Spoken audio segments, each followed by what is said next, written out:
Përshëndetje të nderuar zonja dhe zotrinj, ja ku po ritakohemi sërish me mua Tirona Lilin në kanalin Monitor TV për të sjellur pranë jush ngjarjet më të fundit.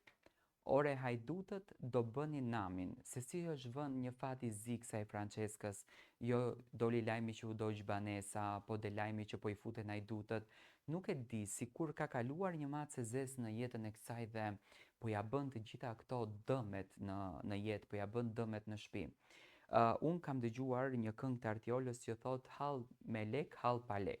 Realisht hall me lek është Francesca, sepse bleu një banesë super luksoze, të gjithë ja uruan, por u bë lajmi gjigant në momentin që doli që Francesca Muratit i është djegur banesa edhe pse kishte qenë një komshie së saj, ndërsa tani po i futen hajdutët. Francesca Muratit po i futen hajdutët. Ish banorja Big Brother VIP Albania Francesca Murati, vetëm pak javë më parë u bë kryefjalë e mediave, pasi bleu një apartament luksos në zemër të Tiranës. Një banesë moderne me arendim të shtrenjtë, e ndriçuar deri në detaj dhe e rrethuar nga gjithçka që përfaqëson jetën e saj të ëndrave. Ajo ndau me krenari pamjet e ambientit të ri me ndjekësit e saj në rrjetet sociale, duke treguar vendin ku kishte vendosur të jetonte së bashku me djalin e saj të vogël. Por qetësia dhe komoditeti nuk zgjatën shumë. Një ngjarje e papritur e cila ka lënë pas tensionin dhe frikën, ka tronditur Franceskën. Në një postim në Instagram ajo bëri publike diçka të paimagjinueshme. Dikush ka tentuar të na hyjë në shtëpi, kanë shkatruar derën, ka shkruar Franceska.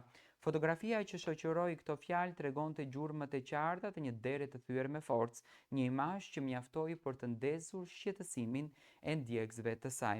Ende nuk dihet nëse ngjarja është denoncuar pranë organeve të rendit apo nëse autorët janë identifikuar, por pyetja që lind është kjo: a ishte kjo një tentativë grabitje apo dikush kishte një tjetër qëllim te Francesca?